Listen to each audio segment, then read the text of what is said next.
주저하십니까?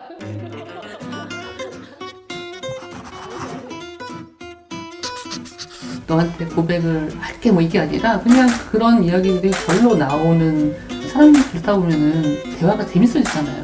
진짜 속 얘기를 할 수 있으면서 밀도나 깊이가 한 단계 확 들어가기 때문에 계단처럼 이렇게 훅훅 올라가는 것 같아요. 친밀도라는 게. 제 속을 보이게 되면은 또 상대도 또 저한테 너 한 번, 나 한 번? 네, 우리 이렇게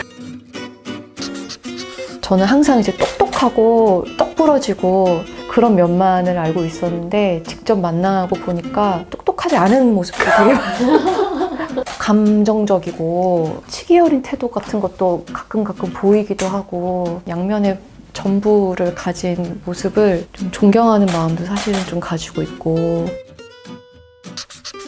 사실 우리가 처음에 요조라고 하면 어려운 상대라고 생각했는데 되게 쉬운 여자더라고요. 사회 경제적인 어떤 그런 아무 상관없이 친하게 지내는 사람들의 영역이 굉장히 다양해요. 그러니까 공통점이 아이 같고 착하고 제일 중요한 건 이제 웃기는 애들 그런 애들하고 잘 놀더라고요. 그래서 경선 언니도 그런 사람이에요. 1년에 한두 번이 있을까 말까 서로를 칭찬합시다. 인생의 정말 전 방위, 전 영역을 이야기하는 것 같아요. 진짜 눈 뜨자마자부터 시작해서 자기 전까지. 이 책 좋더라, 이 책 별로더라. 그러니까 대화의 주제가 어디로 튈지 모르고 근데 그렇게 하다가 그냥 두 사람의 필에 꽂히게 되면 책 속의 대화처럼 그래서 이제 서로의 생각을 또 막 치열하게 막 얘기하다가 손 아프다 그만 얘기하자. 그럼 또 이제 공적인 관계에서는 꼭 내가 마지막 한마디 더 해주고 네네 하면서 이렇게 맞아. 이게 마지막이야 하는 어떤 메시지를 줘야 되잖아요. 근데 리액션을 해야 된다는 의무감으로서의 어떤 뭐 관계, 우정, 뭐 인맥 이런 게 아니라 그냥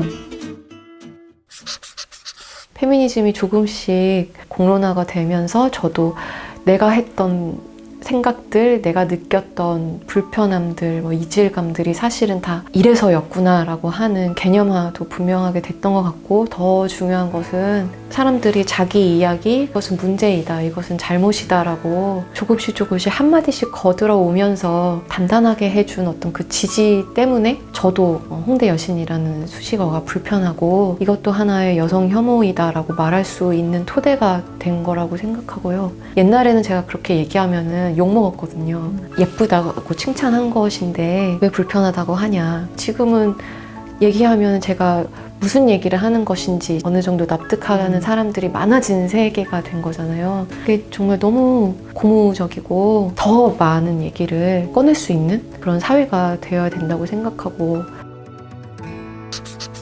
솔직하다라는 어떤 성격 평가를 많이 받았는데 저는 아직까지도 사실 그게 어떤 뜻인지 정확히 와닿질 않아요. 제가 생각하는 걸 그냥 얘기할 뿐이고 다들 그런 거 아닌가라는 생각을 항상 해왔기 때문에 그 얘기 많이 들었거든요. 이 책 나온 다음에 결혼한 애기 엄마 돼서 이런 얘기 막 써도 되는 거야? 하는 시댁부터 얘기부터 시작해서 스킨십이 중요하다는 거 이런 얘기 우리는 다 그걸 거쳐봤으니까 그게 중요성을 알고 뭐 겪어봤으니까 아는 거지. 그리고 그럼 우리가 얘기 안 하면 누가 얘기해? 저는 그런 생각을 하기 때문에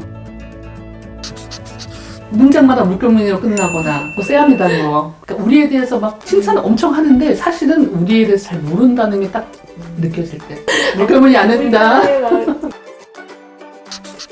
하루에 요조와 대화를 하면서 지내는 시간이 많으니까 일타쌍피 정신으로 그리고 우리끼리 너무 재밌는 거예요 이게. 그래서 같이 사람들하고 같이 빵하고 웃고 싶고 또 이런 화두에 대해서는 다른 사람들은 어떻게 생각할까 이런 궁금한 것도 있고 그러다 보니까 우리 교환일기 형식으로 이런 이야기들을 나눠보자 제안을 했어요. 여자로 살아가는 우리들에게 해시태그를 너무 많이 검색을 하고 다 이제 읽어보는데 자기 얘기들을 막 하시더라고요. 예컨대 뭐 임경선의 말 중에 어떤 일부를 옮겨 적고 거기에다가 자기 얘기를 덧붙이는 거예요. 나는 이렇게 살았고 나는 이 부분에 대해서 이런 생각을 갖고 있어 라고. 읽은 사람들의 생각들이 되게 활발하게 나오는 현장을 많이 보게 되는데 그게 너무 좋더라고요. 여성들의 이야기를 이렇게 같이 들어볼 수 있다는 게. 네, 좋은 자극인 것 같아요. 저희가 그 교환일기를 저는 반말을 쓰고 요조는 원래 우리가 말투가 이렇기 때문에 사실은 이렇게 하기로 한 거거든요. 어떤 독자분이 딱 처음 읽기 시작했을 때 이 사람은 왜 한 사람 반말이야 한 사람 존댓말이지? 약간 조금 불쾌했나 봐요. 근데 읽다 보니까 전혀 그런 게 의식이 안 되더래요. 표현적인 정말 친구구나. 서로 상호 존중하는 그게 너무 좋았어요. 진짜. 사실은 상하 관계인데 제가 상. 맞아. 임경선 왜 이랬죠? 존댓말로 약간 이렇게 발구는. 제가 상입니다. 저는 사실 별 생각이 없어요. 재미있을 것 같아요. 내년에 좀 준비를 해보려고 마흔 기념으로 한번 마흔즈 보인다. 보인다. 다른 잔치를 시작했어요. 역시 고려해보겠습니다. 저는 사람들이 불안해하지 않으려면은 조금 다양한 모습으로 살고 있는 40대 여자들 혹은 50대 여자들이 더 많아져야 된다고 생각해요. 그러면 조금 더 안심할 것 같아요. 뭔가. 저희는 1년 이상 생각을 하지 않기 때문에 우정조차도. 1년 뒤에 우리가 상할지 어쩔지 저희도 모르겠습니다. 하지만 저희는 서로를 공격하지 않을 거예요. 왜냐면 서로의 비밀을 넘어야 하기 때문에. 전략적인 우정이 상당히 오래가서 이 책 다 팔고 나면 이제 그만둬야지 이제. 과연 그럴까?